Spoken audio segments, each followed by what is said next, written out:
السلام عليكم ورحمة الله وبركاته.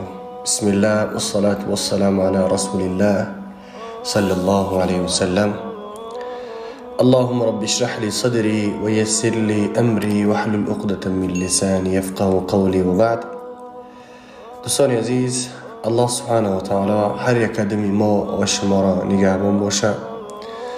خداوند رزق روزی حلال برای هر یک قدمی ما و شما نصیب بگردانه ان شاء الله. موضوع امروزه یعنی بسیاری برادران شکایت میکنن از سبب اونه که در زندگی بسیار نافهمی ها هستن، بسیار جنگ و جنجال هستن، یا اینکه بسیاری وقت جدا میشه، یا اینکه سرخشتامان مجبور میکنن جدا شه. از سبب که اون زنک مثال خبر میبره بر خانه پدر مادر چی مشکلی در خانه زندگی میشوه.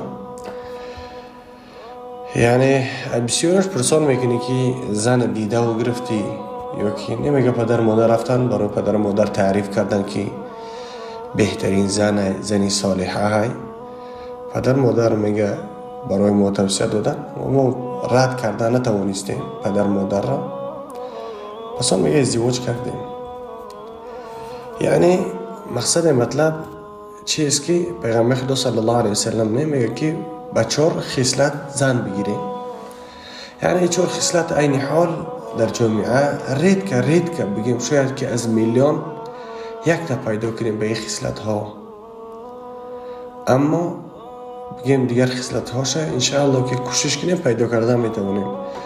چه حسن و جمال داشته باشه و دیندار باشه، انشاءالله که اگر کوشش کنیم پیدا میکنیم. بنابراین رسول خدا صلی الله علیه وسلم فرمودن که و علیکم بذات الدین، یعنی با خودتان ضرور بشمارین دیندار را. یعنی خواهر مسلمان که دیندار باشه الحمدلله که خانه آباد است. پیغمبر خدا صلی الله علیه وسلم در یک حدیثش میفرماید که اول مدرسه کودکای شما، اول مدرسه فرزندهای شما این مادران اونها می باشن. یعنی مادر چگونه باشه فرزند همون گونه میشه. یعنی مادر با سواد باشه، اهل تقوا باشه، با تهجد باشه، نماز ترک نکنه، رقص، بازی، موزیک و دیگر چیزا گوش نکنه، ضررش به فرزند نمیرسه. اگر زنی که با طاعت عبادت الله باشه، با تلاوت قرآن باشه، با خواندن کتاب ها باشه، یعنی وقت را با عبادت الله صرف کنه، اون گونه زنهای صالحه هستند. چون که پیغمبر خدا صلی الله علیه وسلم فرمودند که الدنیا متاع و خیر متاع الدنیا هی زوجة صالحه. رسول اکرم صلی الله علیه وسلم فرمودند که دنیا به مثل یک متاع است، به مثل یک توشه است و بهترین چیز همین دنیا این زن پاک دامن است، زن صالحه است.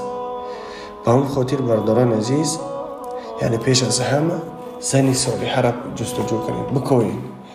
یعنی پدرم گفت الحمدلله بارک الله فیک که پدر توصیه داد برین ببینین، بپرسین از خواهری که بگیم با او ازدواج میکنین. یعنی در اسلام اجازت میده که با همراه صحبت کنین، بپرسین.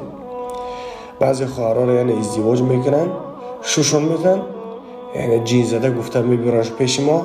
خواهر مسلمان وقتی که میبینه که جای возможность گپ میشه که میگه ممکنه من عدل یک سوال دارم بپرسم، میگه خب میل مرحمت بپرسین چی سوالا داره.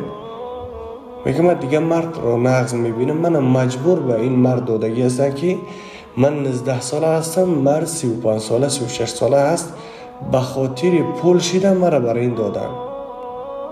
یعنی به خاطر پول شده مرا به شوهر کلان سال دادن تو اینکه از او پول طلب کنن. یعنی به خاطر پول شدن، به خاطر خوشبختی دخترتان. یعنی همچنان که مرد زنی صالحه میکوه، همچنان شمارم پدران عزیز و مادران عزیز جوان صالح بکوین که جوانی که با طاعت عبادت الله باشه که فردا از اونها فرزندهای صالح به دنیا بیایند. ملک و مال اونها را نگه نکنین. برای چی؟ به خاطر که الله سبحانه و تعالی تغییر داده میتونه.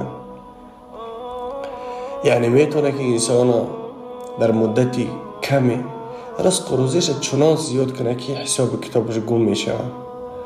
میتونه که الله انسانی که چقدر بای باشه او را بگیره به گدایی بیاره که پول ملک و مالش از دستش بره.